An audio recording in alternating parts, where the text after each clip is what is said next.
Hello, je m'appelle Isabelle et je vais aujourd'hui te partager mon témoignage, notamment de comment je suis passée des études supérieures à me lancer directement dans l'entrepreneuriat.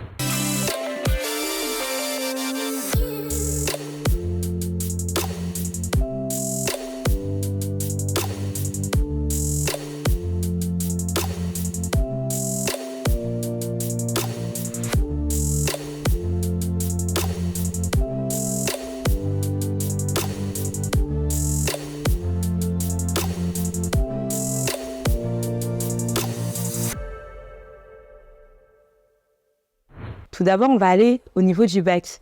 C'est là que beaucoup d'entre nous ont fait le choix de s'orienter vers certaines filières. Pour mon cas, ça a été le choix de la classe préparatoire, à l'issue de laquelle je pouvais prétendre à certaines grandes écoles de commerce. Je passe par la prépa, donc déjà, ça a été un premier élément un peu tumultueux. Tu passes de tes premiers de la classe, tout se passe bien, à tu commences à avoir certaines difficultés à te demander réellement, mais où est ta place? Est-ce que vraiment c'est la bonne voie pour toi? Et de là, en fait, en voyant les quelques difficultés que je pouvais éprouver, j'ai commencé à m'interroger sur mes compétences personnelles, sur la valeur que je pouvais ajouter, mais surtout ce que je voulais réellement faire à l'issue de cette classe préparatoire. Et dès lors, j'ai commencé à m'informer sur tous les différents parcours qui étaient possibles en école de commerce, car c'était ce à quoi me préparait mon cursus, mais surtout d'imaginer quelle allait être la suite de mon parcours, ce que je voulais, c'est-à-dire l'épanouissement, apporter de la valeur à d'autres personnes, être flexible, parce que j'avais connu un cadre assez rigide et là, j'avais cette envie de liberté, de flexibilité, mais aussi de laisser libre cours à ma créativité. J'ai ensuite continué et je suis arrivée en école de commerce. Et là, ça a été pour moi vraiment un début de liberté parce que j'ai choisi une école où j'avais la possibilité de choisir le parcours que je voulais. Commencer par de l'initial, partir ensuite 1 an en échange académique à l'étranger. Pour ma part, ça a été l'Angleterre. Revenir ensuite pendant 1 année et être en césure en entreprise et terminer par l'alternance en master. Autant te dire que j'ai fait toutes les possibilités qui étaient en tout cas à ma disposition au moment d'étudier. Mais là, le master 2 arrive et c'est le moment de prendre une décision. Je me suis retrouvée à ce que j'appelle un carrefour décisionnel.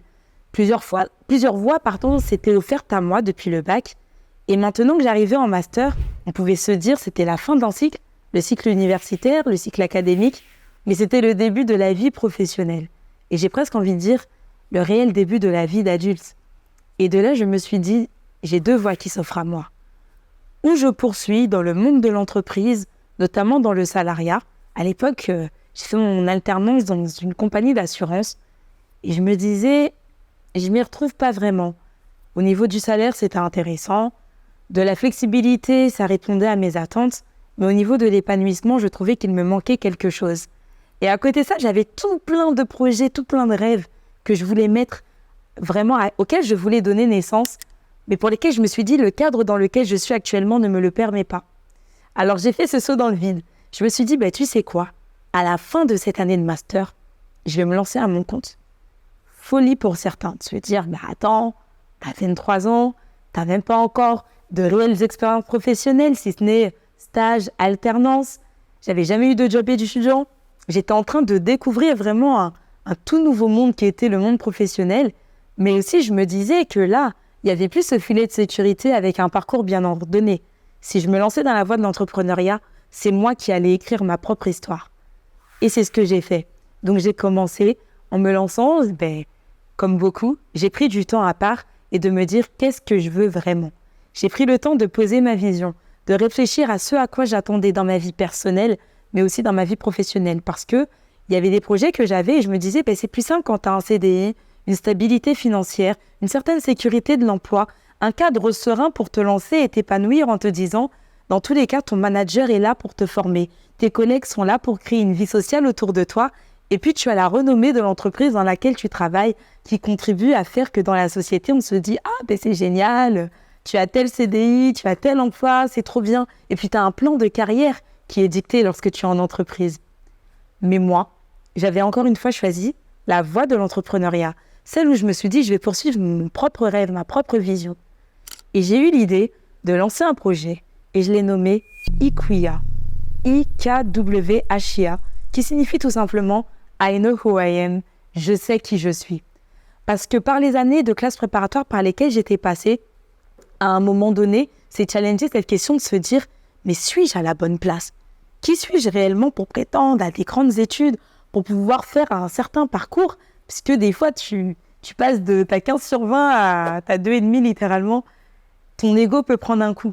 Et c'est là de l'importance de faire la dissociation entre qui tu es en tant que personne et la valeur que tu t'accordes, qui elle n'est pas basée sur tes notes, pas basée sur tes diplômes et pas basée sur le contrat sous lequel tu exerces.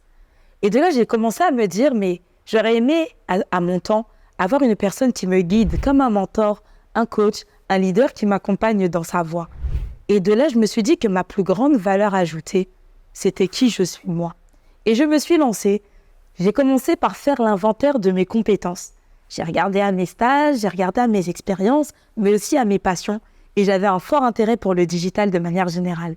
Et puis, l'opportunité que j'ai eue, c'était en année de césure, de réaliser un premier stage dans ce domaine. Et je me suis dit, waouh, c'est des nouveaux métiers, on ne connaît pas encore. Même aujourd'hui, quand j'explique aux gens que je fais du paid media, des fois, on me regarde, on me dit « Ah oui, qu'est-ce que c'est ?» On confond avec peut-être d'autres métiers. Mais c'est la voie que j'ai choisie pour me lancer parce que c'était une compétence sur laquelle je me suis dit « Si je capitalise dessus, je vais pouvoir aller dans un marché de niche. » Et le digital étant plutôt une approche favorable à la jeunesse, ou en tout cas aux personnes de ma situation à l'époque, sorties d'école, je vais commencer par là. Mais ma vision, c'était d'aller plus loin. C'était d'accompagner toute personne à prendre conscience de son identité pour réaliser tout projet qui lui tient à cœur. Parce que j'étais convaincue d'une chose, l'impossible m'était accessible. Si quelqu'un s'est lancé avant moi, ça n'a pas été le diplôme qui a fait la différence, encore moins les expériences professionnelles. Ça a été, je pense, une mentalité à adopter et une perspective à avoir. Et alors, je me suis lancée. Alors au début, ça ressemblait pas à ce que je voulais me lancer dans le coaching directement. Et j'ai essuyé un premier refus.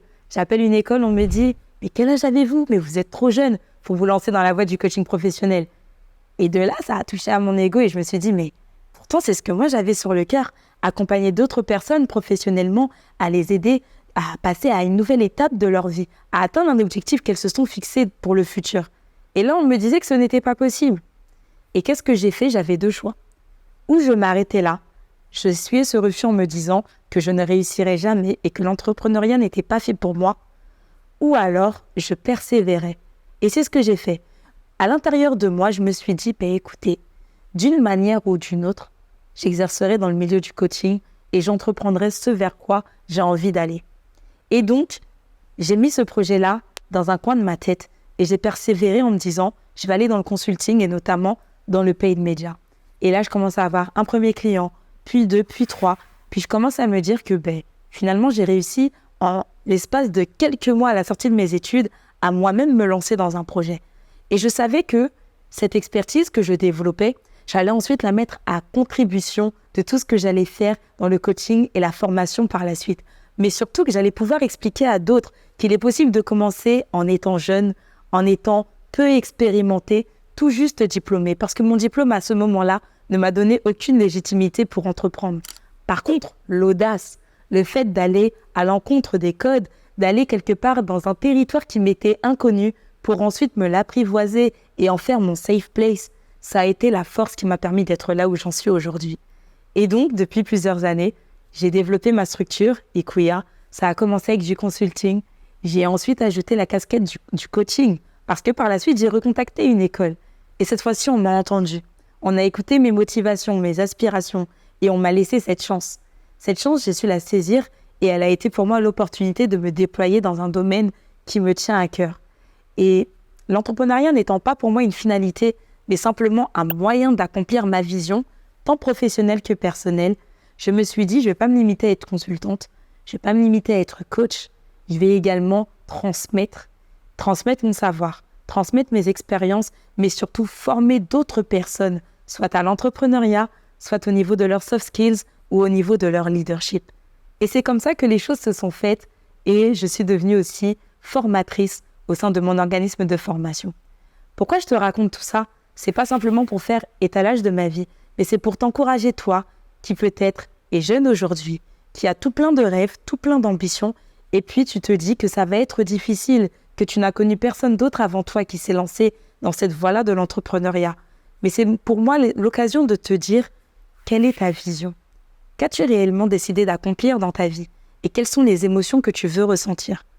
Pour ma part, ça a été d'être totalement libre d'exprimer ma créativité, totalement libre d'être moi et de transmettre quelque part toutes mes compétences au travers des différentes casquettes que je peux avoir. Et en réalité, les trois sont intimement liés. Dans le média, j'accompagne vers la réalisation d'objectifs publicitaires, d'objectifs médias, mais dans le coaching, c'est des objectifs de vie. Dans la formation, ce sont des objectifs pédagogiques. L'un dans l'autre, il y a une traçabilité. Et aujourd'hui, je souhaite t'encourager, toi, à poursuivre dans le domaine qui te tient à cœur et de connaître réellement qui tu es. Ainsi, les refus que tu vas essuyer ne seront pas des obstacles à ton épanouissement et à ton déploiement. Si tu as à cœur plutôt de faire ce travail sur toi-même, découvrir réellement qui tu es, tes aspirations profondes, tes valeurs fortes, tes centres d'intérêt professionnels et les distinguer de tes centres d'intérêt personnels, je t'invite à t'abonner à ma chaîne YouTube Ikuya TV ou à me suivre sur mon site www.ikuya.com ainsi que sur mes réseaux sociaux. Et c'est avec plaisir que je t'accompagnerai à toi aussi réaliser tes rêves et à faire part de ton témoignage personnel.